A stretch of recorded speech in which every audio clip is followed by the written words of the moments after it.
Eno ye tawuni ya Katwe Kabatolo esangibwa mu disitulikiti y'e Kasese era ng'ewangaliramu abantu abasoba mu 7. Ebyobulambuzi, okusima omunnyo n'ebyobuvubi gy'emirimu emikulu tawuni kansi eno kweyimiridde. Kyokka mu kiseera kino abantu abayimiriddewo ku byobuvubi bali mu bweraliikirivu olwa gavumenti okuvaayo n'eteeka ekkomo ku maato agalina okukozesebwa mu mulimu guno ku buli mwalo.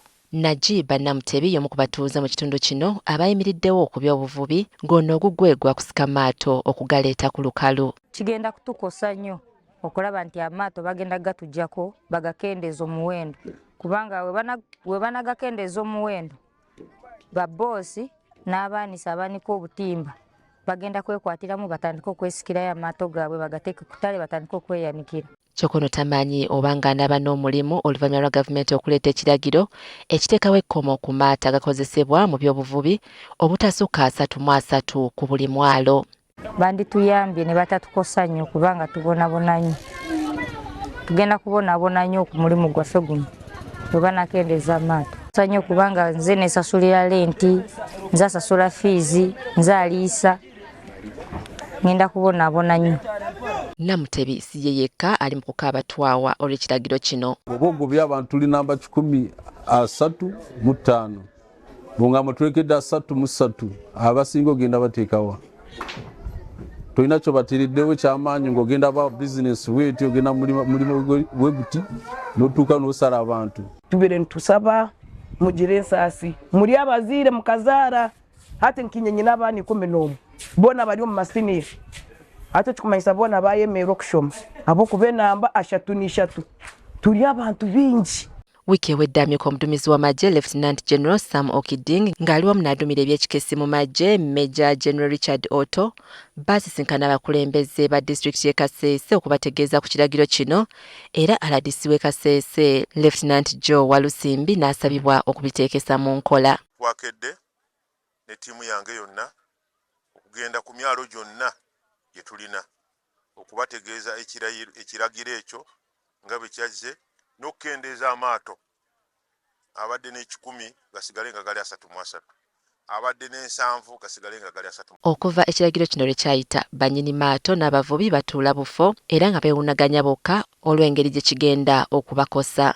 We have acquired loans from the SACCOs and from the banking, the credit institutions. And we have mortgaged these vessel numbers and our canoes as our security.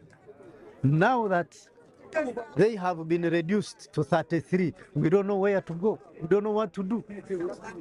Kyokka okusinziira ku Walusimbi ekiragiro kino kigendereddwamu okuweeza ennyanja ebyennyanja bisobole okuddamu okuzaala bisobole okweyongera.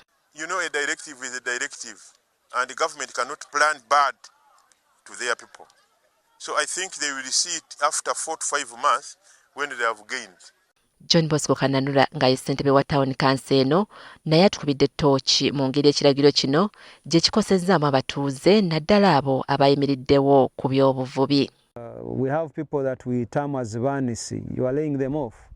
We have abalebesi bakadeide. You are laying them off because actually the orders are saying that 33 vessel licenses and also 100 people for a landing site.